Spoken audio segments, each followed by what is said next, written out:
නමස්කාර වේවා බුදුරුවනට සැමදා බුදු හිමි සරණ යමි.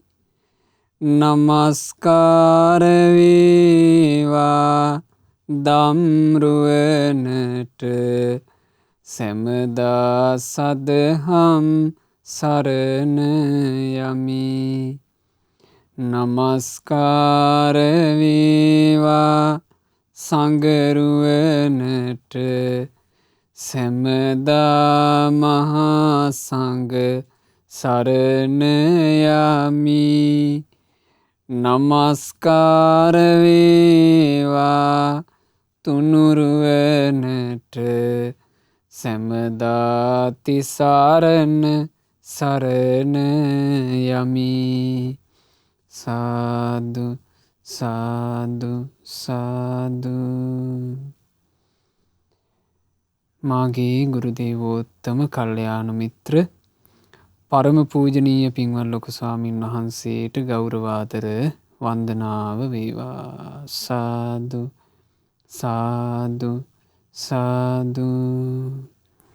සදහවත් වාසනාවන්ත පින්වතුනේ, අද දවසේ මේ දේශනාව සඳහා දායකත්වයන් දරනු ලබන්නේ උපන්දිනයේ යෙදුණු පින්වත් හසිනි උදයංගනී පෙම්වතියට සෙත් ප්‍රාර්ථනා කරන අදහසින් කොරියාවේ සේවයේ නියුතු පින්වත් රොෂාන් මහත්මයා විසින් එතුමා බලාපොරොත්තු වෙනවා ඒ උපන්දිනයේ යෙදුණු පෙම්වතියට සෙත් පැතීමත් ඒ වගේම දෙමාපියන් ඇතුළු වැඩිමහල් සහෝදරයාට බාල සහෝදරයාට ගංගා ඉසංක සිඟිති යන සහෝදර සහෝදරියන් ඇතුළු පවුලේ හැම දෙනාට මේ ධර්ම දානමය පිනේ ආශිර්වාදයෙන් නිදුක් නිරෝග සුව ශාන්තිය සැලසෙත්වා කියන අදහසිනුයි අද දවසේ ධර්ම දානමය පින්කම මේ විදිහට සිද්ධ කරන්නේ. අද ධර්ම දේශනාවෙන් අපි ශ්‍රවණය කරන්නේ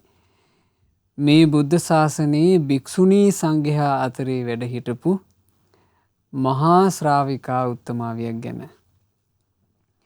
ඇය තමයි මේ ගෞතම බුද්ධ ශාසනයේ භික්ෂුණී සංඝයා අතරේ ප්‍රඥාවෙන් අග්‍රේසර වුණේ. ඒ කවරෙක්ද ඒ උත්තමාවිය? කේමා රහත් තෙරණින් වහන්සේ.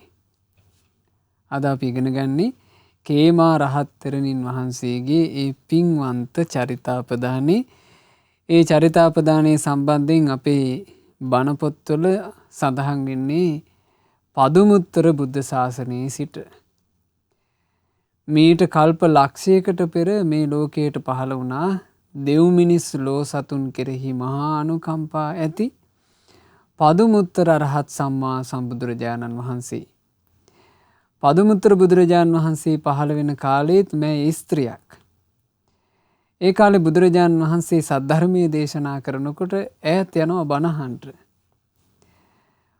දවසක් බණහන්ට ගිහිල්ලා ඉද්දී ඈට දැනගන්න ලැබුණා ඒ පදුමුත්තර බුදුරජාණන් වහන්සේගේ ශාසනේ ප්‍රඥාවෙන් අග්‍රේසර භික්ෂුණිය ගැන. ඈටත් හිතක් උපන්න අනේ මාහටත් අනාගත බුද්ධ ශාසනයක භික්ෂුණී සංඝයා අතරේ පැවිදි වෙලා ප්‍රඥාවෙන් අග්‍ර භික්ෂුණිය බවට පත් වෙලා අමා නිවනේ සැනසෙන්න ඇතිනම් කොච්චර හොඳද කියලා හිතක් ඈට උපන්න. ඉතින් මහා ශ්‍රාවක ශ්‍රාවිකාවෝ ගැන කතා කරනකොට මේ විදිහේ පිං හිතුවිලි ඒ මහා ශ්‍රාවක ශ්‍රාවිකාවන්ගේ ජීවිතයට බැඳිලා තියෙනවා. ඒක ගැන අපි තේරුම් ගන්න ඕනේ කොයි විදිහටද පින්වතුනේ ඒ මහා ශ්‍රාවක ශ්‍රාවිකාවන්ගේ ජීවිතයේ තිබුණු විශේෂත්වයක් විදිහට. එතකොටයි මේ උත්තමාවියෝ ගැන ඒ උත්තමයෝ ගැන අපේ හිත ගොඩාක් පහදින්නේ. ඉතින් මේ පින්වන්ත කාන්තාව මේ ප්‍රාර්ථනාවෙන් යුක්තව ගොඩාක් පින් කළා. ඒ පින් කරගෙන ආපු ගමනේ විපස්සී බුදුරජාණන් වහන්සේගේ ශාසනය මීට කල්ප 91කට පෙර හමු වුණා. ඒ බුද්ධ ශාසනයත් පින්පිරුවා. ඊට පස්සේ මේ මහා භද්‍ර කල්පයේම කොණාගමන බුදුරජාණන් වහන්සේගේ ශාසනය මුණ ගැහුණා. ඒ බුද්ධ ශාසනයත් පින්පිරුවා. මේ මහා භද්‍ර කල්පේ කාශ්‍යප බුදුරජාණන් වහන්සේගේ ශාසනය මුණ ගැහුණා. ඒ බුද්ධ ශාසනෙත් පිම්පිරුවා. එතකොට මේ චරිතාපදාන දිහාට හැරිලා බලනකොට අපිට තේරෙනවා පින්වන්ත මිනිසයා තමන්ගේ ජීවිතයට පින් කරගන්න ලැබෙන අවකාශයේදී ප්‍රමාද නොවි පින් කරගන්නවා. ඒ පින් කර ගනිද්දී ඒ කෙනාට යලිත් පින් කරගන්න අවස්ථාව හැදෙනවා. බලන්න පදුමුත්තර බුද්ධ ශාසනය පින් කරගත්ත කෙනාට යලි පින් පුරා ගැනීම පිණිස විපස්සී බුද්ධ ශාසනය මුණ ගැහෙනවා. පදුමුත්තර බුද්ධ ශාසනයේදී පින් කරගත්තේ නැත්නම් විපස්සී බුද්ධ ශාසනය මුණ ගැහිම ගැන කතාවක් නෑ. පදුමුත්තර බුදු සසුනේදී පින් කරගත්ත නිසා විපස්සී බුද්ධ ශාසනය පින් කරගන්න අවකාශය ලැබුණා. ඒ අවස්ථාව ලැබිච්ච මොහොතේ සත්පුරුෂ ඇසුරේ විපස්සී බුදු සසුනේ පින් කරපු නිසා මේ මහා භද්‍ර කල්පේ කකුසඳ බුදුරජාණන් වහන්සේගේ ශාසනය මුණ ගැහුණා ආයෙත් පින් පුරා ගන්න. එතකොට පින් පුරා ගන්න අවස්ථාවක් යම් කෙනෙකුට උදා වෙනවා නම් ඒ උදා වෙන මොහොතේ ප්‍රමාද නොවි පින් කර ගන්න ඕන. පමා නොවි පින් කරගත්තොත් යලි පින් කර ගන්න අවකාශ ලැබේ. ඒක තමයි අපි තේරුම් ගත යුත්තේ මේ චරිතාපදාන ඉගෙන ගන්නකොට. ඉතින් එහෙම පින් පුරාගෙන පැමිණිලා තමයි මේ ජීවිතේ මදුරට සාගල කියන නගරේ මද්දව කියලා රජෙක් රාජ්‍ය කළා. ඔය මද්දව රජුරුවන්ගේ දුව විදිහට කේමාව උපදිනවා. පුදුමාකාර ලස්සන රූප සෝභාවක්. දුටු දුටුවන්ගේ නෙත්සිත් වසඟ කරවන වසී වෙලා යන රූපයක් මේ කේමාවට තිබුණේ. තරුණ වයසට එනකොට දුටුවන්ගේ සිත් වසඟ කරන තරම් තමන්ගේ රූපේ ලස්සන නිසා හරි ආඩම්බරයි රූපෙට. හරි ආඩම්බරයි රූපෙට අනිත් ඇයන්ව මේ ගණන් ගන්නේ නෑ. අනිත් ස්ත්‍රීන්ව ගණන් ගන්නේ නෑ. මං තමයි ගොඩාක් හැඩකෙනා. මං තමයි ගොඩාක් ලස්සන කෙනා. මගේ රූපේ නොවේ ලස්සන. මගේ ඇස් නොවේ ලස්සන. මගේ ඇහි බැම නොවේ ලස්සන. මගේ කේස කලාපේ නොවේ ලස්සන. මගේ චවිවර්ණේ නොවේ ලස්සන කියලා මෙහෙම රූපෙන් සතුටු වෙ හිටපු කෙනෙක්. තමන්ගේ රූපෙන් තමන්ට ලැබිච්ච මේ ශරීරයෙන් සන්තෝෂ වී ඒ ශරීරයෙන් උද්දාමයට පත් වෙවි හිටියා. ඉතින් තරුණ වයසේදී ඈ රජ කුලයක උපන්න නිසා ඈව විවාහ කරලා දුන්නේ මගධේශ්වර සේනිය බිම්බිසාර රජුරවන්ට.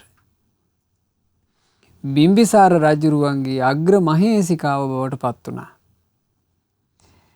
රජ කෙනෙකුගේ අග්‍ර මහේසිකාව කියලා කියන්නේ ඈ ඒ රටේ විශේෂ තැනැත්තියක්. ඇයට ලැබෙන රාජකීය ශ්‍රී සම්පත් මැද ඈ තව තවත් රූපයෙන් මත් වුණා. රූපයෙන් මත් වෙනවා කියන කාරණේ ගත්තාම පින්වතුනි ඒක ඥානවන්ත එකක් නෙවෙයි. ඒක ප්‍රඥාවන්ත එකක් නෙවෙයි. මේ හැමතිස්සෙම මේ අසූචි වැగిරෙන ශරීරය පිරිසුදු කර අපි තියාගන්නේ. අපි හැමදෙනාම පෞද්ගලිකව ඒක දන්නවනේ. අපි අපේ ශරීරය පිරිසුදු කරගන්නවා. පිරිසුදු කරගත්තේ නැත්නම් අපිට මේක වෙහසක්. අපි උදේම අවදිලා හොඳට මූණ හොද ගන්නවා, දත් මැද ගන්නවා, පිරිසුදු වෙනවා. දාඩිය හොද ගන්නවා, පිරිසුදු වෙනවා. ඒ පිරිසුදු වුණේ නැත්නම් ඒක අපිටත් අපහසුයක්. ඒක අනිත් අයටත් අපහසුවක්. අපි පිරිසුදු විදිහට ඉන්න මහන්සි ගන්නේ ඇයි හැමතිස්සෙම මේ ශරීරයෙන් නිතර අපිරිසුදු දේවල් වැහෙනවා. නිතර ගඳ සහිත දේවල්, අප්‍රියජනක දේවල් වැහෙනවා. ඉතින් එහෙම ශරීරයක් නෙමේක. එහෙම ශරීරයේ ගැන කෙනෙක් මහා ලොකුවට හිතුවොත් ඒක ඥානවන්තකමක්ද මෝඩකමක්ද? ඒක මෝඩකම. ඒක අඥානකම. දැන් මේ කේමා බිසව, කේමා රාජ මහේෂිකාව ඒ මෝඩකමේ තමයි හිටියේ. හැබැයි සේනිය බිම්බිසාර රජුරුව බුදුරජාණන් වහන්සේගේ ධර්මය අහනකොට හිත පැහැදුනා. හිත පැහැදිලා බුදුරජාණන් වහන්සේගේ ශ්‍රාවක භාවයට පත් වුණා. සෝතාපන්න ආර්ය ශ්‍රාවකෙක්. දැන් බිම්බිසාර රජුරවන්ට ගොඩාක් වටින්නේ රාජකීය ශ්‍රී සම්පත් නෙමෙයි.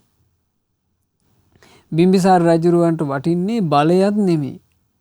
බිම්බිසාර රජුරුව දැන් දන්නවා වටින්නේ මොකක්ද කියලා. වටින්නේ බුදුරජුන් සරණ යෑම බව. වඩාත් වටින්නේ ධර්මය සරණ යෑම බව. වඩාත් වටින්නේ සංගරුවන සරණ යෑම බව දැන් රජුරුව දන්නවා. ඒ නිසා රජුරුව තමන් ආදරය කරන තමන්ට ලෙන්ගතු හැම කෙනෙක්වම ඒ සරණේ පිහිටුවන්න තමයි මහන්සි ගත්තේ. රජුරුව නොයෙක් අයව බුදුරජාණන් වහන්සේගේ සරණට යොමු කළා. හැබැයි රජුරුවන්ට හරි අමාරු වුණා කේමා අග්‍ර මහේසිකාවව භාග්‍යතුන් වහන්සේට යොමු කරන්න. ඇයි යොමු කරන්න බැරි? කේමාව කලින් අහලා තිබුණා දාසියකගෙන් වැරදි කතාවක්. ඒ දාසි මහා මෝඩ තැනැත්තියක්. ඒ දාසි බුදුරජාණන් වහන්සේගේ ධර්මයේ ගැන වැරදි කතාවක් කේමාවගේ කනේ තිබ්බා. ආපෝ අපේ දේවින් වහන්ස ඔබ වහන්සේ වගේ ලස්සන කෙනෙක් නම් ඒ බුදුරජාණන් වහන්සේ ළඟට යන්න එපා. ඒ බුදුරජාණන් වහන්සේ මේ රූපේ ඇදකුද කියන කෙනෙක් නේ.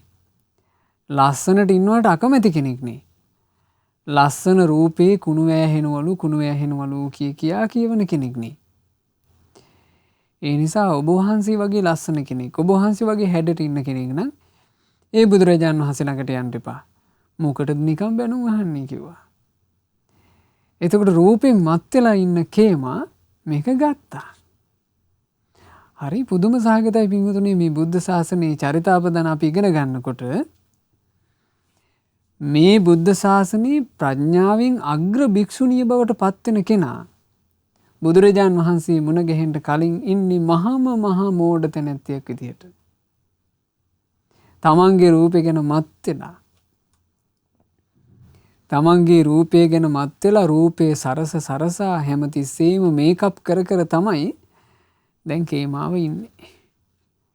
මෙහෙම ඉන්නකොට රජුරෝ කල්පනා කරනවා මං වගේ බුදුරජාණන් වහන්සේ සරණ ගියපු උපාසකයෙක් වන රජෙකුට අග්‍ර මහේසිකාව විදිහට ඉන්න කෙනා බුදුරජාණන් වහන්සේ දකින්නවත් යන්නේ නැහැ. මේක මටත් අවනම්බුවක්. මේක කොහොමද විසඳන්නේ කියලා රජුරෝ හිතනවා. රජුරෝ අවස්ථා කීපයකදීම කේමාවට කිව්වා කේමාවෙනි භාග්‍යතුන් වහන්සේ සමීපයට ගිහිල්ලා බණපදයක් අහලා හිත සනසාගෙන ඉන්න කියලා. කිව්වාට අහන්නේ නැහැ. පස්සේ රජුරුව මේ ගැන කල්පනාවෙන් ඉන්නකොට රජුරුවන්ව සතුටු කරන්න වන්දි බට්ටයෝ ගීතයක් හදලා තිබුණා. වන්දි බට්ටය කියලා කියන්නේ රජුව සතුටු කිරීම පිණිස ගායනා වාදන කරන පිරිස. එතකොට ඒගොල්ලෝ ලස්සන සින්දු හදලා ඩොල්ක ගහලා නලා පිඹලා ඒ සින්දු කියනවා. ඉතින් ඒ සින්දු කියනකොට රජුරුව ඒකෙන් සන්තෝෂයටපත් වෙනවා. ඉතින් දවසක් මේගොල්ලෝ ගීතයක් කිව්වා. මේ ගීතෙට රජුරුවන්ගේ හිත ගියා. රජුරුව කල්පනා කළා මේක යස වැඩේ. මෙහෙම ලස්සන ගීත හදවන්න ඕන රජගහනුවර වේළුවනාරාමයේ ගැන. හදවලා වන්දි බට්ටයෝ ලව්වා ගායනා කෙරෙව්වොත් වේළුවනාරාමේ සිරි නරඹන්ට යන්න ආසාවක් මේ අපේ කේමාවට ඉන්න පුළුවන්. රජුරුව හොරාටම වන්දි බට්ටයෝ ටික ගෙන්නවා. ගෙන්නලා කිව්වා උඹලා හදන්න ඕන මං පූජා කරපු වේළුවනාරාමේ ගැන ලස්සන ගීත. ඒ හදන ගීතවලට හොඳ තනු හදලා හිත පහදින විදිහට උඹලා ගායනය කරන්න ඕන. අදින් පස්සේ එක දිගට උඹලා ගායනා කළ යුත්තේ වේළුවනාරාමයේ අසිරියයි. ඉතින් ඔන්න වන්දි බට්ටයෝ රමණීය වේළුවනාරාමය කියලා කවි ලියන්න පටන් ගත්තා. දැන් වේළුවනාරාමේ මල් ගැන වන්දි බට්ටයෝ සින්දු කියනවා. වේළුවනාරාමේ තියෙන පොකුණ ගැන සින්දු කියනවා. වේළුවනාරාමේ තියෙන සිහිල් රුක් සෙවන ගැන සින්දු කියනවා. වේළුවනාරාමේ තියෙන මේ උණගස් ලෙලදෙන හැටි එහෙම සින්දු කියනවා. ලේන්නු කුරුල්ලෝ කිචිපිචි ගගා ඉන්න හැටි එහෙම සින්දු කියනවා. දැන් එක දිගට රජ්ජුරුවන්ගේ මාලිගාවේ ඇහන්ට ලැබෙන ගායනේ වේළුවනාරාමේ වර්ණනාව. මේක අහන්න ලැබෙනකොට කේම අග්‍ර මහේසිකාවට හිතක් උපන්න. අපි ඔච්චර ලස්සනයිද වේළුවනාරාමේ? ඔය කියන තරම්ම හැඩතැනක්ද වේළුවනාරාමේ? එහෙනම් ඉතින් මම මේ රජ්ජුරුවන්ගේ රාජ මහේසිකාව වෙලා ඉද්දී මෙහෙම වේළුවනාරාමේ මං දැකලා නැත්තම්, මෙච්චර ලස්සන තැනක් මං දැකලා නැත්තම් ඒක මට හරි මදි.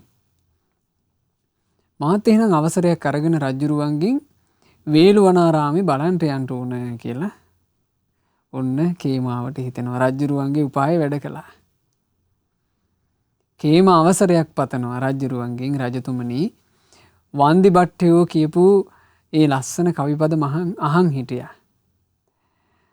මටත් හිතක් උපන්නා වේළුවනාරාමේ බලන්ට යන්න. අනේ ඔබ වහන්සේ අවසරයක් දෙනවා නම් මං වේළුවනාරාමේ බලන්ට යන්නම් කිව්වා. රජ්ජුරුවෝ අප්පුඩියකුත් ගහලා එක පයින් කැමති වුණේ. හොඳයි කිව්වා. යසයි කිව්වා වේළුවනාරාමේ කියන්නේ බොහෝම ලස්සන තැන. ඔබ හිතේ හැටියට සන්තෝෂ වෙලා සිරි නරඹලා එන්න කිව්වා. කේම ඉතින් ලස්සනට සැරසිලා තමන්ගේ පරිවාර කාන්තාවත් එක්ක වේළුවනාරාමේ බලන්ට යනවා. හැබැයි කේම දන්නවා වේළුවනාරාමේ තමයි බුදුරජාණන් වහන්සේ වැඩ ඉන්නේ. බුදුරජාණන් වහන්සේව කොහෙන් හරි මුණ ගැහී කියලා සේවිකාවන්ට කියලා තිබුණා, හදිස්සියේ හරි කවුරු හරි එනවනම් මට කියාපන් කවුද කියලා බලලා. බුදුරජාණන් වහන්සේ එහෙමනම් අපි ඉක්මනට මෙතනින් යන්න ඕන. දැන් මේ වේළුවනාරාමේ ඇත්තටම වන්දිභට්ටයෝ කිව්වා වගේම ලස්සනයි. රජ්ජුරුවන්ගේ වියදමින් බොහෝම රමණීය විදිහට කරවලානේ පූජා කළේ. ඇත්තටම ලස්සනයි. කේම සිරි නරඹමින් සතුටු වුණා. සතුටු වෙද්දී හැබැයි හැමතිස්සෙම බයක් තියෙනවා. බුදුරජාණන් වහන්සේ හම්බෙයිවත්ද? බුදුරජාණන් වහන්සේ මුණ ගැහිවත්ද? රූපේ ඇදකුද කියන කෙනා මුණ ගැහිවත්ද? බයක් තිබුණා. අවසානයේ කේම තීරණය කරනවා දැන් ඇති බැලුවා. තමන්ගේ පරිවාර සේවිකාවත් එක්ක පිට වෙලා යන්න හැදුවා. හදද්දී රාජපුරුෂයෝ කියනවා හා මහදේවින් වහන්සේ එහෙම යන්න බෑ. ඇයි මොකෝ බැරි කියලා ඇහුවා. මහදේවින් වහන්සේ රජ්ජුරුවන්ගේ රාජ අණක් තිබේ. වේළුවනාරාමයේ ඇතුළට යමෙක් පැමිණුණා නම් මේ වේළුවනාරාමේ දැන් පූජා කරලා තියෙන්නේ බුදුරජාණන් වහන්සේට. බුදුරජාණන් වහන්සේට තමයි මේක අයිති. ඒ නිසා වේළුවනාරාමයේ ඇතුළට පැමිණී කෙනා බුදුරජාණන් වහන්සේ ළඟට ගිහිල්ලා වන්දනාමාන කරලා මිසක් එළියට බහින්න බෑ කියලා රජ අණක් තියෙනවා. ඒ නිසා දේවින් වහන්සේ ඔබ වහන්සේට නිකන් නම් යන්න දෙන්න බෑ කිව්වා. දැන් මේ ඔක්කොම රජුරුවන්ගේ සැලසුම් බලන්න නේද? සරණ ලැබූ කෙනෙක් තවත් කෙනෙකුට සරණ දෙන්න කරපු දේ අනුකම්පාව නිසා. රජ්ජුරුවෝ කියලා කියන්නේ සෝතාපන්න ශ්‍රාවකෙක්. සෝතාපන්න වෙච්ච ශ්‍රාවකයා දන්නවා මේ ලෝකේ බුදු සරණට, දහම් සරණට, සංඝ සරණට වඩා වෙනත් සරණක් නම් නැත. වෙනත් පිහිටක් නම් නැත. වෙනත් ලාභයක් නම් නැත. පතව්‍යා ඒක රජ්‍යේන මේ මුළු මහත් පෘථුවියටම රජ වෙනවාට වඩා සග්ගාය ගමනේනවා දෙව්ලොව දිව්‍ය රාජ්‍යයට පත් වෙනවාට වඩා සබ්බ ලෝකාධිපච්චේන මේ ලෝකේටම, මේ තුන් ලෝකේටම අගරජ වූ, මේ තුන් ලෝකේටම අධිපතියා වූ මහා බ්‍රහ්මයා වෙනවාටත් වඩා සෝතාපට්ටි ඵලං වරං, සෝතාපන්න ඵලයට පත්වීම උතුම්ය. එහෙමනේ ධර්මයේ සඳහන් වෙන්නේ. ඉතින් සෝතාපන්න වෙච්ච කෙනාට මේ අනිත් ලාභ, අනිත් වටිනාකම් මේ දූවිල්ලක් තරම්වත් වටින්නේ නැහැ. බුදුරජාණන් වහන්සේගේ සරණමයි වටින්නේ. ධර්මයේ සරණමයි වටින්නේ. සංගරුවනේ සරණමයි වටින්නේ. එතකොට කේමා බිසවුන් වහන්සේට ඒ රජුරුවන්ගේ උපාය නිසා භාග්‍යතුන් වහන්සේ ඉදිරියට යන්න සිද්ධ වුණා. දැන් ඉතින් මරන්ට එකතු කරගෙන යනවා වගේ රාජපුරුෂයෝ එල්ලගෙන වගේ තමයි එක්කන් ගියේ. එකතු කරගෙන යනකොට අර සේවිකාවගෙන් අහන්ට ලැබිච්චි ස්වභාවයට වඩා හාත්පස වෙනස් එකක් ඇයට දුරදීම පේන්න ගත්තා. ඇව භාග්‍යතුන් වහන්සේ ළඟට එකතු කරගෙන යනකොට බුදුරජාණන් වහන්සේ පිරිසකට දහම් දෙසනවා. දහම් දෙසන භාග්‍යතුන් වහන්සේ පිටුපස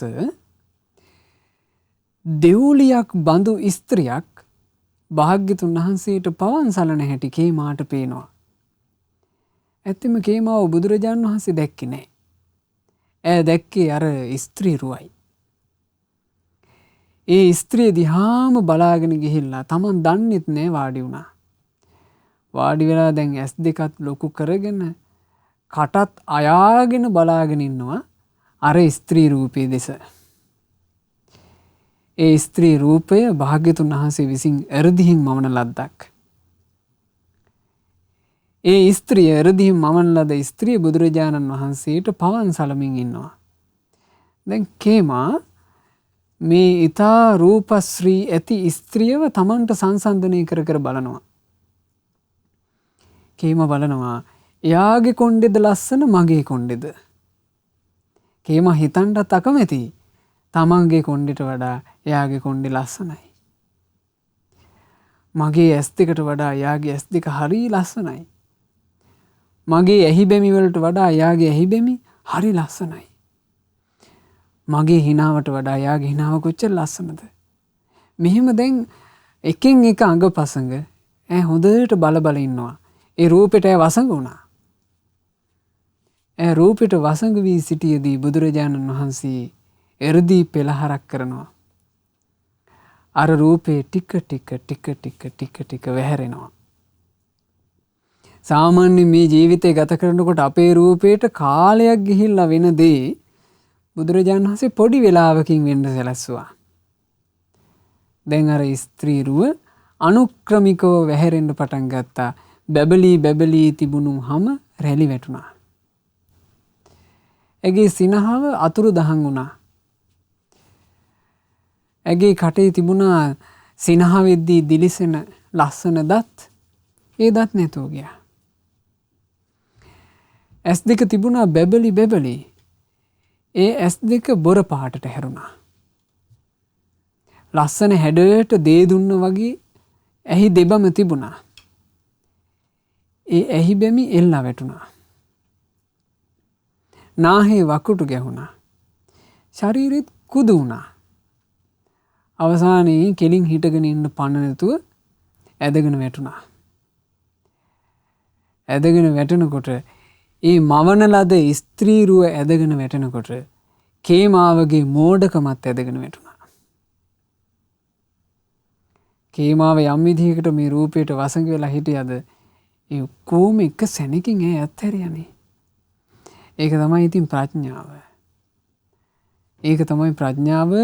ප්‍රඥාවන්ත තැනැත්තෙක් තවත් නුවණැත්තෙක්ව ඇසුරු කරොත් ඒ නුවණැත්තන්ගේ දහම වහා අවබෝධ කරගන්නවා කියලා බුදුරජාණන් වහන්සේ වදාළේ. නුවණැති කෙනෙකුගේ ස්වභාවය ගැන භාග්‍යතුන් වහන්සේ වදාළ ධම්මපදයේදී මුහුත්තම් පිචේ විඤ්ඤූ පණ්ඩිතං පෛරුපාසති. නුවණැති කෙනෙක් එක මොහොතක් වෙන්න පුළුවන් පණ්ඩිතයෙක්ව ඥානවන්තයෙක්ව ඇසුරු කරන්නේ. කිප්පං ධම්මං විජානාති ජීවහා සූපරසෝ යත. වහා නුවණැත්තන්ගේ දහම අල්ලනවා හරියට ඉක්මනින් හොද්දේ රස අඳුන ගන්න දිවක් වගේ. කේමා කියලා කියන්නේ එහෙම ප්‍රඥාවන්ත තැනැත්තියක්. බුදුරජාණන් වහන්සේගේ මහා කරුණාව නිසා බුදුරජාණන් වහන්සේ ඉරදීන් කරපු පෙළහරෙන් ඇය දමනය වුණා. ඇයට තේරුණා ජීවිතේ ස්වභාවය. අර දෙව්ලියක් බඳු තමන්ටත් වඩා ලස්සන ස්ත්‍රී රුවටත් උරුම වුණේ මේ ඉරණම නම් තමන්ගේ රූපය ගැන කවර කතාද කියලා ඇයට තේරුණා. ඇය අසරණ වෙලා අසරණ වූ දෑසින් බුදුරජාණන් වහන්සේ දෙස බලනවා. ඒ බලද්දී භාග්‍යතුන් වහන්සේ කේමා බිසවුන් වහන්සේට මේන්න මේ ගාථාව මේන්න මේ එකම එක ගාථාව භාග්‍යතුන් වහන්සේ වදාලා. යේ රාගරත් චිත්තානුපතන්ති සෝතං සයං කතං මක්කටෝකෝ ජාලං ඒතම්පි චිත්වාන වජන්ති ධීරා අනපෙක්ඛිනෝ සබ්බ දුක්ඛං පහය. මේ රාගෙට ඇලිලා තෘෂ්ණා සැඩ පහරට වැටිලා ඉන්නේ තමා විසින්ම දැල වියාගෙන ඒක මැද්දටම වෙලා ඉන්න මකුළුවෙක් වගේ. නමුත් නුවණැති උදවිය සියලු දුක් නැති කර දැමීමට කාමයන් කෙරෙහි අපේක්ෂා රහිත වෙලා කෙලෙස් බන්ධන සිඳගෙන නිවන කරාම යනවා කියලා බුදුරජාණන් වහන්සේ ගාථාව වදාලා. මේ සත්වයෝ සංසාර ගමනට මුලාවෙන් මුලාවට පත් වෙලා අහුවෙලා ඉන්නේ හරියට තමන්ම දැල වියාගෙන ඒ දැල මැද්දට වෙලා ඉන්න මකුළුවෙක් වගේ කියනවා. තමන්මයි දැල වියාගත්තේ. තමන් මේක මැද්දට වෙලා ඉන්නවා. මකුළුවෙක් වගේ. සංසාර ගමනේ යන සත්වයා මකුළුවෙක් වගේ තමන්ම තමයි මේ සසර දුක ඔක්කොම වියාගෙන ඉන්නේ. ඒක මැද්දට වෙලා තමන් ඉන්නවා. තමන්ම තමයි ඔක්කොම ප්‍රශ්නේ හදාගන්නේ. ඒක මැද්දට වෙලා තමන් ඉන්නවා. තමන්ම තමයි මුලාවේ දැල වියන්නේ. දැල වියාගෙන මැද්දට වෙලා ඉන්නවා. නුවණ තියෙන කෙනෙක් බුදුරජුන්ගේ ධර්මය අහලා ඔය ඔක්කොම අත්හැරලා නිවන කරාම යනවා කියන ගාථාව භාග්‍යතුන් වහන්සේ දේශනා කරද්දී කේමා බිසෝන් වහන්සේ ප්‍රඥාවන්තයි. නුවණින් කල්පනා කළා ගිහි වස්ත්‍ර පිටින් අනුපිළිවෙලින් මාර්ගඵල සාක්ෂාත් කළා. රහත් තෙරණින් වහන්සේ නම බවට අරහත්වේ පසක් කළා. ගිහි වස්ත්‍ර පිටින්ම අරහත්වේ පසක් කළා. දැන් සියලු වස්ත්‍රාභරණයෙන් සැරසිලා බුදුරජාන් වහන්සේ ඉදිරියේ වාඩි වෙලා ඉන්නවා. හැබැයි ඒ ඉන්නේ අරහත්වේ පසක් කරපු තැනැත්තියක්. දැන් අපේ බිම්බිසාර මහරජුරුවන්ට ආරංචි වුණා මේ කේමා බිසෝන් වහන්සේගේ වෙච්ච පරිවර්තනය. ඉතින් රජුරුවන්ට හරි සන්තෝෂේ තමන්ගේ උපාය වැඩ කළා කියලා. රජුරුව හනිකට වේළුවනාරාමයට එනවා. ඇවිල්ලා භාග්‍යතුන් වහන්සේ ඉදිරියේ හරි සතුටු වුණා. අනේ ස්වාමීනි මේ කේමාව භාග්‍යතුන් වහන්සේ ඉදිරියට කැඳවාගෙන ඉන්නේ කොහොමද කියලා මං හිතේ. අනේ ස්වාමීනි මේ වතාවේ නම් මගේ උපාය වැඩ කළා කියලා. බුදුරජාණන් වහන්සේ වදාලා රජතුමනි කේමා මහා නුවණැති තැනැත්තියක්. දැන් මේ කේමාව අරහත්වේ පසක් කළා. රජතුමනි ඔබ විසින් යම් චතුරාර්ය සත්‍ය ධර්මයක් අවබෝධ කළාද? ඔබගේ අග්‍ර මහේසිකාව වන මේ කේමාව ඒ චතුරාර්ය සත්‍ය ධර්මයේ පරිපූර්ණ වශයෙන්ම අවබෝධ කරලා ඉන්නේ. රජතුමනි අරහත්ත්වයේ පසක් කරපු කෙනෙක් එක්කෝ මේ බුදු සසුනේ පැවිදි වෙන්න ඕන. එහෙම නැත්නම් අද දවසේම පිරිනොම් පාන්න ඕන කිව්වා. එතකොට රජුරෝ කියනවා ස්වාමීනි මේ කේමා මේ බුදු සසුනේ භික්ෂුණී සංඝයා අතරේ පැවිද්ද ලබාවා. මං ඒ සඳහා අවසර දෙනවා කිව්වා. එතකොට රජුගේ අවසරය ලැබීමත් එක්ක කේමා බිසෝන් වහන්සේ භික්ෂුණී සංඝයා අතරේ පැවිදි වුණා.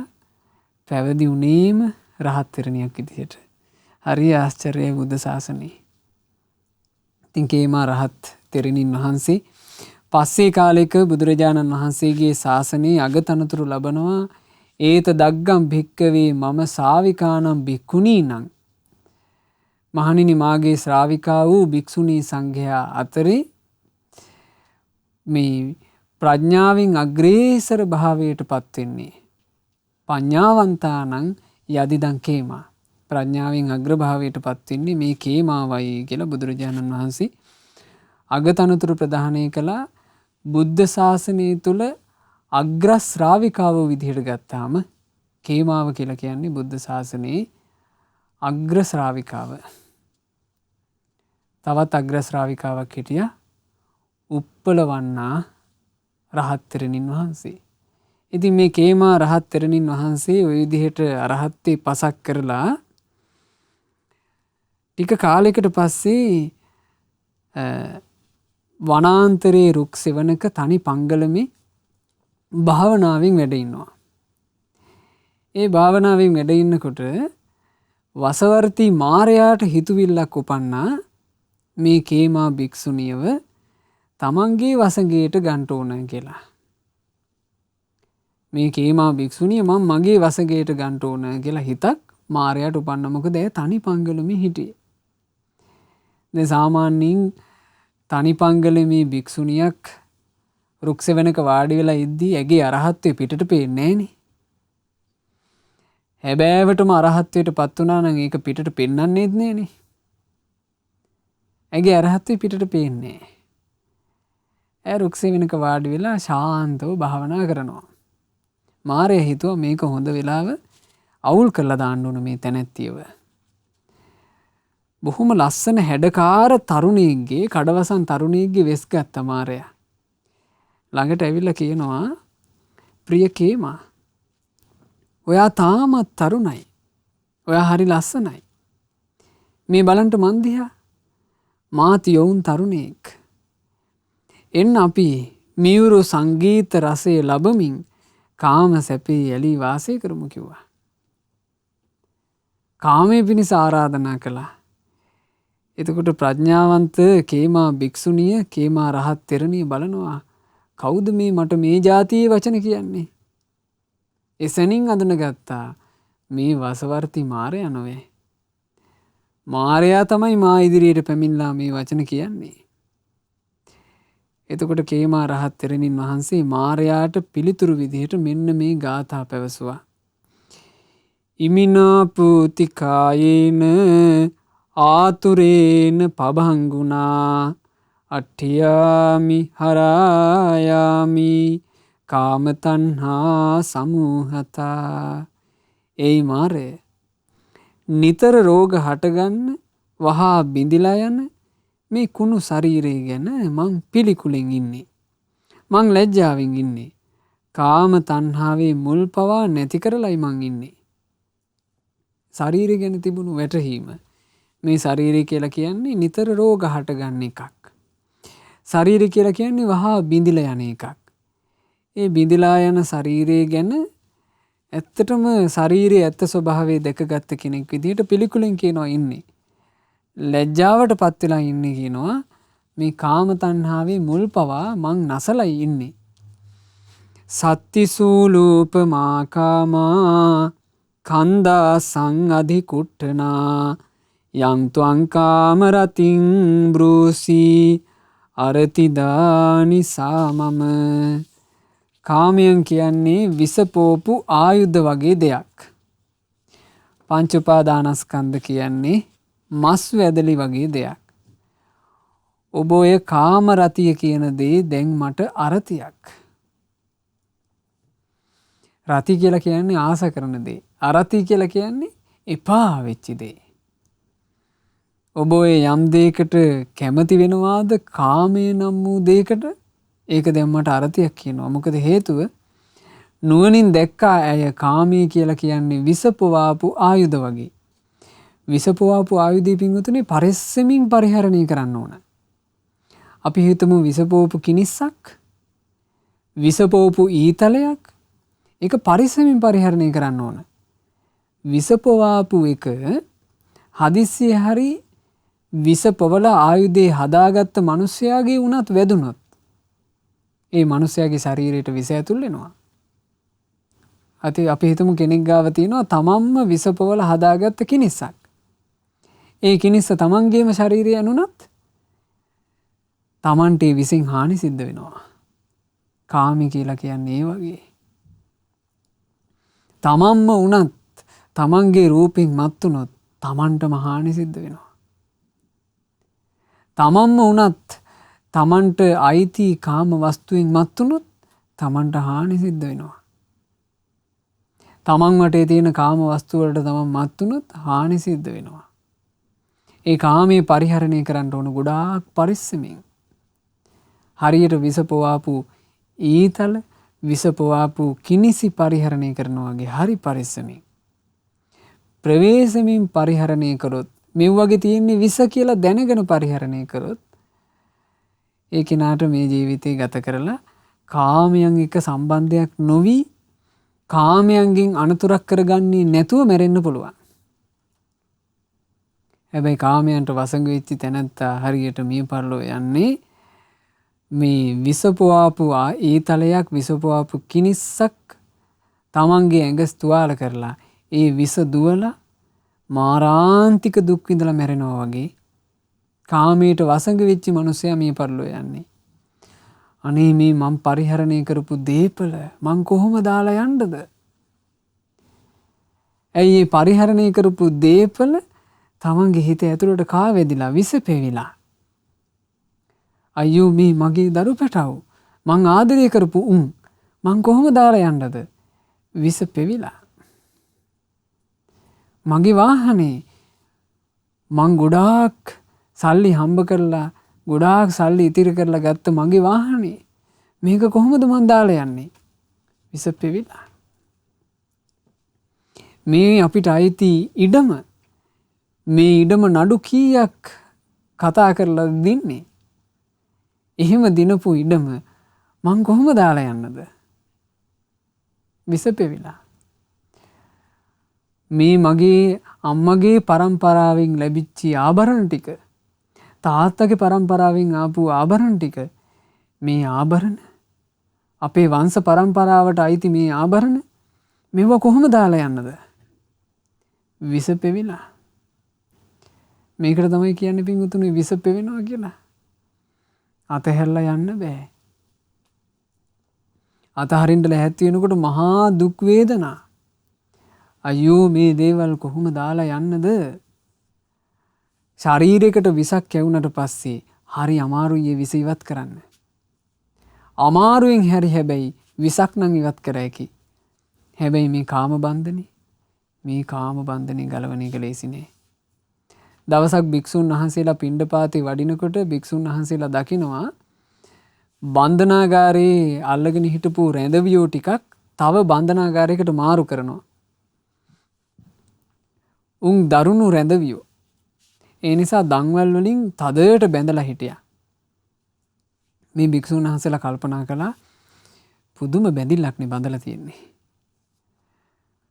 බුදුරජාණන් වහන්සේ ළඟට ගිහිල්ලා හවස් කාලේ භාග්‍යතුන් වහන්සේට කියනවා ස්වාමීනි භාග්‍යතුන් වහන්සේ අපි අද දැක්කා හිරකාරයෝ දැන්වල් වලින් බැඳලා ඉන්න හැටි. ස්වාමීනි පුදුම බැඳිල්ලක් බැඳලා තියෙන්නේ කිව්වා. බුදුරජාණන් වහන්සේ අහනවා මහණෙනි ඒකත් බන්ධනයක් තමයි. හැබැයි මහණෙනි නුවණැත්තෝ ඕකට නෙවෙයි බන්ධනය කියන්නේ. හැබැයිම බන්ධනේ ඕක නෙවෙයි. බන්ධනේ තමයි කිව්වා දරුවෝ දෙමව්පියන්ට බැඳෙන බන්ධනේ. හිතවතුන්ට බැඳෙන බන්ධනේ. ආදරය කරන අයට බැඳෙන බන්ධනේ. මේක තමයි කිව්ව බන්ධනේ. ඇයි මේ බන්ධනේ දන්වැල් වලින් බඳින එකක් නෙවෙයි. මේ බන්ධනේ වරපට වලින් බඳින එකක් නෙවෙයි. මේ බන්ධනේ බැඳෙන්නේ හදවත් වලින්. මේ බන්ධනේ ස්වභාවය අඳුනගෙන හිටියේ නැත්තම් ඒ කියන්නේ මේ බැඳෙන හැමදේම අහිමි වීමේ ස්වභාවයෙන් යුක්තයි කියලා දැනගෙන හිටියේ නැත්තම් එතන දුකමයි ඉතුරු වෙන්නේ. එතන දුක විතරයි ඉතුරු වෙන්නේ. ඉතින් පින්වතුනි මේ දේවල් අහගන්න ලැබීම ඒ කියන්නේ ජීවිත කතාවේ ඇත්තනේ අපි මේ අහන්නේ. මේ දේවල් අහගන්න ලැබීම කොච්චර ලාභයක්ද? මොකද නැත්තම් අපිට සිද්ධ වෙන්නේ බන්ධනත් එක්ක ඉඳලා අහිමි වීම එද්දී දරා ගන්න බැරි දුක් විඳින්න. බන්ධනත් එක්ක ඉන්න කෙනාට අහිමි වීම කියන එක එනකොට දරා ගන්න බැරි දුක්. ඔබ දැකලා ඇතිනේ. ප්‍රියමනාපය මිය පරලෝ ගියාට පස්සේ මිනිස්සු පොළොවේ හැපි අඬන හැටි. දරා ගන්න බෑ. මිනිසුන්ගේ නායයන් ආදී අවස්ථා ඇවිල්ලා මිනිසුන්ගේ දේපල සම්පත් හානි වෙනකොට මිනිස්සු උහුලා ගන්න බැරුව අඬනවා. ඇයි හේතුව මේ? හේතුව එහි සත්‍ය ස්වභාවයේ තේරුම් අරගෙන නොසිටීමයි. ඇත්ත තේරුම් අරන් හිටියේ නෑ. ඒ නිසා මේකට කරන්න තියෙන එකම පිළියම තමයි ඇත්ත තේරුම් අරන් ඉන්න එක. සබ්බත් විහතා නන්දී තමු කන්දෝ පදාලිතු. හැම දෙයක් ගැනම ඇති තණ්හාව මං නැති කරලා දැම්මා. අවිද්‍යාව නම් වූ අන්ධකාර කෙලෙස් කඳ බිඳලා දැම්මා. ඒවං ජානාහි පාපිම නිහතෝ ත්වමසි අන්තක. මාරය ඕන් ඔය විදිහටයි ඔහේ මං ගැන දැනගන්න ඕන. මේ කාරණේදී නැසුනේ ඔබයි කිව්වා. නක්ඛත්තානි නමස්සන්තා අග්ගින් පරිචරං වනේ. මෝඩ ජනතාව නැකැත්වලට වැඳ වැඳ වනාන්තරයේ ගිනි දෙවියන්ව පුදාගෙන යතා බුච්ච අජානන්තා බාලා සුද්ධින් අමඤ්ඤත. එහෙම නොයෙක් නැකැත් කේන්දරවල පටලවි ගිනි දෙවියෝ පුද පුද මිනිස්සු පිරිසිදු බවක් හොයනවා. මිලෝ හසරක් නොදෙන මිනිස්සු පිරිසිදු බවක් හොයනවා. ග්‍රහයෝ පුද පුදා මිනිස්සු පිරිසිදු බවක් හොයනවා. ලිතට අණුව වැඩ කර කර පිරිසිදු බවක් හොයනවා. මේ කේන්දරේ බලබලා කේන්දරේ ග්‍රහචක්‍රේ බලබලා තමන්ගේ රාසිය බලබලා තමන්ගේ ලග්නේ බලබලා වේලා පත්කඩ හදාගෙන මිනිස්සු ඒ වගේන් පිරිසිදු බවක් හොයනවා. ඒ වගේන් දියුණුවක් පතනවා. දහස් ගණන් වියදම් කර කර නැකත් බලනවා. නැකතට වැඩ කර කර පිරිසිදු බවක් හොයනවා. ඒක එකලත් එහෙමයි. ඒක මෙකලත් එහෙමයි. ඕක අනාගතෙත් ඔහොම තමයි. ඉතින් ඕකෙන් බේරෙනවා නම් බේරෙන්නේ. ඔය ගැටෙන් බේරෙනවා නම් බේරෙන්නේ නුවණක් තියෙන කෙනෙක්. නුවණක් තියෙන කෙනෙක්මයි ඔය මනස්කාත පස්සේ අනේක නවත්තනවා නම් නවත්ත ගන්නේ. ඉතින් ඒකට නුවණ නැත්තම් මක් කරන්නටද? අහංචකෝ නමස්සන්ති සම්බුද්ධං පුරිසුත්තමං. ඒ මිනිස්සු ඒ මෝඩ වන්දනා සිද්ධ කරද්දී මාරය මම නම් වන්දනා කරන්නේ පුරුෂෝත්තම බුදු සමිදානන්ටයි. මම නම් වන්දනා කරන්නේ පුරුෂෝත්තම බුදු සමිදානන්ටයි. මං ශාස්ත්‍ර ශාසනය අනුගමනය කරන සියලු දුක් වලින් නිදහස් වුණ කෙනෙක්. ඒ විදිහටයි කේමා රහත් තෙරණින් වහන්සේ තමන් වහන්සේගේ ගාථා වදාළේ. හරි දසනයි.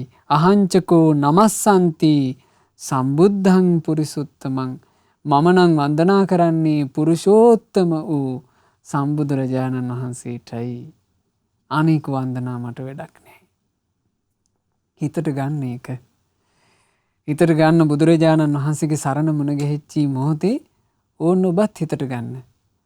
අනිත් වන්දනා මට වැඩක් නැහැ. අනික් ඒවා පස්සේ යෑම මට වැඩක් නැහැ. අහංචකෝ නමස්සන්ති සම්බුද්ධං පුරිසුත්තමං. මම නම් නමස්කාර කරන්නේ සම්බුදු බවට පත් වූ ඒ පුරුෂෝත්තමයන් වහන්සේටයි. ඒ පුරුෂෝත්තමයන් වහන්සේටයි වන්දනා කළ යුත්තේ. බුදුරජාණන් වහන්සේට නම් ජීවිත කාලෙම වැඳ වැඳ හිටියත් මොකෝ. තමන් වහන්සේගේ ජීවිතේ පිළිසරණ හදාගත්ත උත්තමයන් වහන්සේ. මහා කරුණාවෙන් ලෝකයට බණපද කියා දීපු උත්තමයන් වහන්සේ. ඒ බුදුරජාණන් වහන්සේට ජීවිත කාලෙම සාදු සාදු කියා වැඳ හිටියත් කමක් නැහැ. ඉතින් ඒ විදිහට කේමා රහත් තෙරණින් වහන්සේ ගාථා කිව්වා. ගාථා කියනකොට මාරයාට කර කියා ගන්න දෙයක් නැතුව ගියා. මාරයා ආපු වැඩේ සම්පූර්ණ වැරදුනා. මාරයා දුකටපත් වුණා. අයියෝ මේ කේමා භික්ෂුණිය මාව අඳුන ගත්ත නොවේ. මගේ වැඩේ ඔක්කොම අවුල් ගියා නොවේ කියලා නොසතුටු වුණා.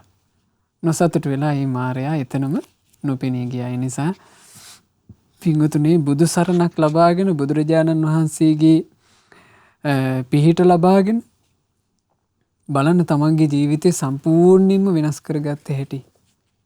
ඒ වෙනස් කරගත්ත ශ්‍රාවක ශ්‍රාවිකාවෝ බුදුරජාණන් වහන්සේ නිසා තමයි ජීවිතයට සියලු යහපත උදා වුණේ කියලා දැනගෙන අනිත් ඔක්කොම අතහැරලා ඒ ශාස්ත්‍රුන් වහන්සේට වන්දනා කර කර ඉන්නවා. ඉතින් අපිට දුර්ලභ මනුෂ්‍ය ජීවිතයක් ලැබිලා. ඒ මනුෂ්‍ය ජීවිතයේ දුර්ලභකම ගොඩාක් වැඩි හේතුව සාමාන්‍ය මිනිස්සුන්ට සාමාන්‍යයෙන් මනුස්ස ලෝකයේ උපදින මිනිස්සුන්ට ලැබෙනවාට වඩා වැඩි දෙයක් අපිට මේ මනුස්ස ජීවිතේ ලැබුණා. බුදුරජාණන් වහන්සේව ගුණ වශයෙන් දැනගන්ට අපිට අවස්ථාව ලැබුණා. ඒ බුදුරජාණන් වහන්සේ අරහන් සම්මා සම්බුද්ධයි විද්‍යාචරණ සම්පන්නයි සුගතයි ලෝකවිදු අනුත්තර පුරුෂ ධම්මසාරති සත්තා දේව මනුස්සානම් බුද්ධ භගවා කියලා බුදුගුණ අහන්ට ලැබුණා. ඒ භාග්‍යතුන් වහන්සේගේ අසිරිමත් ජීවිතය අපිට අහන්ට ලැබුණා. බුදු කරුණාව අපිට අහන්ට ලැබුණා. බුදුරජාණන් වහන්සේ නිසා සැනසුණු ජීවිත ගැන අපිට අහන්ට ලැබුණා. බුදුරජාණන් වහන්සේ ලෝකයට දේශනා කරපු දේ අපිට අහන්න ලැබුණා. ඒ බුදුරජාණන් වහන්සේගේ නිර්මල බුද්ධ භාෂිතය අපිට තේරෙන භාෂාවෙන් අපිට කියවන්න ඉගෙන ගන්න අවස්ථාව ලැබුණා. ඒ බුදුරජාණන් වහන්සේ පිරිනිවන් පානකොට 13 වහන්සේලා බෙදෙන්න අදිෂ්ඨාන කරපු බව අපිට අහන්න ලැබුණා. ඒ 13 වහන්සේලා වැඳ පුදා ගන්නට ලැබුණා. ඒ 13 වහන්සේලා තැන්පත් කරලා ඉදිවෙච්ච සෑය වඳින්න ලැබුණා. බුදුරජාණන් වහන්සේගේ සම්බෝධියට සෙවණ දීපු බෝධිය වඳින්න ලැබුණා. සුළුපටු වාසනාවක් නෙවෙයි. ඒ නිසා අනිත් ඒවා ඔක්කොම අත්හැර බුදුරජාණන් වහන්සේටමයි අපි වන්දනා කළ යුත්තේ. ඉතින් මේ උතුම් බණපදේ අපි ඇහුවේ කේමා රහත් තෙරණින් වහන්සේ නිසා අපි අදිෂ්ඨාන කරමු අපිටත් මේ බුදු සරණ මුණ ගැහිච්ච ජීවිතේ සුවසේ පින් කරගෙන සුවසේම ධම්මග දියුණු කරගෙන ශාස්ත්‍රඥ වහන්සේගේ වචනයට අනුවම ජීවිතේ හැඩගස්වාගෙන අපේ ජීවිත සැපවත් කරගන්න ලැබේවා. ඒ උතුම් රහතන් වහන්සේලා රහත් තෙරණින් වහන්සේලා සැනසුණු නිවනේ අපටත් සැනසෙන්න ලැබේවා. සාදු සාදු සාදු. රැස් කළා වූ සියලු පුණ්‍ය ධර්මයන් සියලු දෙවියෝ සතුටු සිතින් අනුමෝදන් වෙත්වා. පින් අනුමෝදන් වන දෙවිවරු දිව්‍ය සැපයෙන් දිව්‍ය ආශ්චර්යයෙන් වැඩෙත්වා. ඒ සියලු දෙවියන්ගේ රැකවරණ උපකාර අප හැම දිනාට දෙවියෝ සලසා දෙත්වා. දෙවියෝද සංසාර දුකින් අත මිදේවා. සාදු සාදු සාදු. ගුරු දේවෝත්තම කල්යාණ මිත්‍ර පරම පූජනීය පින්වත් ලොකු ස්වාමීන් වහන්සේට සියලු පින් අනුමෝදන්ව නිදුක් නිරෝග සුව සැලසේවා. දීර්ඝායුෂ සැලසේවා. මේ ගෞතම සාසනය තුල උතුම් වූ චතුරාර්ය සත්‍ය ධර්මය පරිපූර්ණ වශයෙන්ම අවබෝධ කරගන්නට වාසනාව ලැබෙත්වා. සාදු සාදු සාදු. රැස් කරගන්නට යෙදුනා වූ සියලුම පුණ්‍ය ධර්මයන් අද දවසේ ධර්ම දානමය පින්කම සිදු කරන ඒ කොරියාවේ සේවයේ නියුතු පින්වත් රොෂාන් මහත්මයා මූලිකවම බලාපොරොත්තු වෙන්නේ තමන්ගේ ආදරණීය පෙම්වතියගේ උපන්දිනය නිමිත්තෙන් හසිනී උදයංගනී පෙම්වතියට සෙත් ප්‍රාර්ථනා කිරීමයි. ඉතින් මේ ධර්ම දානමය පිනේ ආශිර්වාදය බුද්ධ රත්නයේ ආශිර්වාදය ධර්ම රත්නයේ ආශිර්වාදය සංඝ රත්නයේ ආශිර්වාදය පුණ්‍යානුමෝදනාවෙන් සතුටු සිත් ඇති සියලු දෙවි දේවතාවුන් වහන්සේලාගේ ආශිර්වාදය උපන්දිනයේ යෙදුණු පින්වත් හසිනී උදයංගනී මහත්මියට සැලසී නිදුක් නිරෝග සුව සැලසේවා. දීර්ඝායුෂ සැලසේවා. කිසි කරදරයකින් බාධාවකින් තොරව සුවසේ නිදුකින් ජීවිතය ගත කරන්නට ලැබේවා. හසිනී උදයංගනී මහත්මියටත් ඒ වගේම රොෂාන් මහතාටත් ඒ දෙදෙනාටම තමන්ගේ ජීවිතයේ සුවසේ පින් රැස් කරගෙන කල්යාණ මිත්‍ර ඇසුරේ දහම්මග දියුණු කරගෙන ගෞතම බුදුරජාණන් වහන්සේගේ බුද්ධ ශාසනය මුණ ගැහුණු මේ ජීවිතේ ඒ බුදු සසුන තුළ පිහිට පිරිසන්න රැකවරණය සලසා ගන්නටත් වාසනාව ලැබෙත්වා කියලා අපි සෙත් ප්‍රාර්ථනා කරනවා. ධර්ම දානය සිදු කරන රොෂාන් මහත්මයාගේ නමින් යන්තාක් මිය පරලෝ යන්ට යෙදුණු ඥාතීන් හිත මිත්‍රාදීන් වෙද්ද ඒ සියලු ඥාතීන්ට පින් අනුමෝදන් වෙලා ඥාතීන්ගේ පරලෝ ජීවිතේ සැපයටපත් වෙත්වා. ඥාතීන් මේ දුක් සහිත සංසාර ගමනින් ඊතා ඉක්මනින්ම නිදහස් වෙත්වා කියන ප්‍රාර්ථනාවෙන් ඥාතීන්ට පින් අනුමෝදන් කරන්න. ගාමන්ට ආයතනයේ සේවයේ නියුතු සෑම සියලු දෙනාට මේ පින් අනුමෝදන් වෙලා ඒ සියලු දෙනාට නිදුක් නිරෝග සුව සැලසේවා. ඒ කරන කටයුතු කිසිම කරදරයකින් බාධාවකින් තොරව සුවසේ කරගන්නට ලැබේවා. ඒ අයටත් මේ බුද්ධ ශාසනයේ පිළිසරණ ලබන්නට වාසනාව ලැබෙත්වා කියලා ප්‍රාර්ථනා කරමු. ධර්ම දානය සිදු කරන කොරියාවේ සේවයේ නියුතු පින්වත් රොෂාන් මහත්මයාට ඒ සේවා කටයුතු කිසි කරදරයකින් තොරව බාධාවකින් තොරව සුවසේ සිද්ධ කරගන්නට අවකාශ ලැබෙත්වා. විදේශගතව ඒ කරන කටයුතු කායික සුවයෙන් මානසික සුවයෙන් යුක්තව සුවසේම සිදු කරගන්නට රත්නත්‍රි ආශිර්වාදයේ සියලු දෙවියන්ගේ ආශිර්වාදයේ මේ රැස් කළා වූ පිනේ ආශිර්වාදයේ නොඅඩුවම ලැබෙත්වා. එතුමාගේ දෙමාපියන්ටත් වැඩිමහල් සහෝදරයාටත් බහල සහෝදරයාටත් ගංගා ඉසංක සිඟිති යන සහෝදර සහෝදරියන් ඇතුළු පවුලේ හැම දෙනාටත් මේ සියලු පින් අනුමෝදන් වෙලා සියලු දෙනාගේ ජීවිතවලට සියලු යහපත අභිවෘද්ධිය උදා වේවා. කරන කියන රැකී රක්ෂා අධ්‍යාපන කටයුතු ආදිය ਸਰව ප්‍රකාරයෙන්ම සාර්ථක වෙත්වා දියුණුවටපත් වෙත්වා. ශ්‍රද්ධා මාසික ධර්ම දාන සමාජික පින්වතුන්ලාටත් ශ්‍රද්ධාකාරී මණ්ඩලයේ සෑම සියලු දෙනාටත් සුපින්නත් ඔබ හැම දෙනාටත් මේ ලැබිච්ච දුර්ලභ මනුස්ස ජීවිතේ කල්යාණ මිත්‍ර ඇසුර සුවසේ ශක්තිමත්ව පවත්වා ගන්නට ලැබේවා. අසත්පුරුෂ පාපී ඇසුරට කිසි කලක ජීවිතය යොමු නොවෙත්වා. සුවසේ පින් රැස් කරගෙන සුවසේ ධම්මග දියුණු කරගෙන ගෞතම සාසනය තුල චතුරාර්ය සත්‍ය ධර්මය අවබෝධ කරන්න ඔබ හැම දිනාටම වාසනාව ලැබේවා. හැම දිනාටම තෙරුවන් සරණයි. නමෝ බුද්ධාය. මෙවැනි වටිනා ධර්ම දේශනා ශ්‍රවණය කිරීමට ශ්‍රද්ධා ඩේලි YouTube චැනලය සබ්ස්ක්‍රයිබ් කරන්න.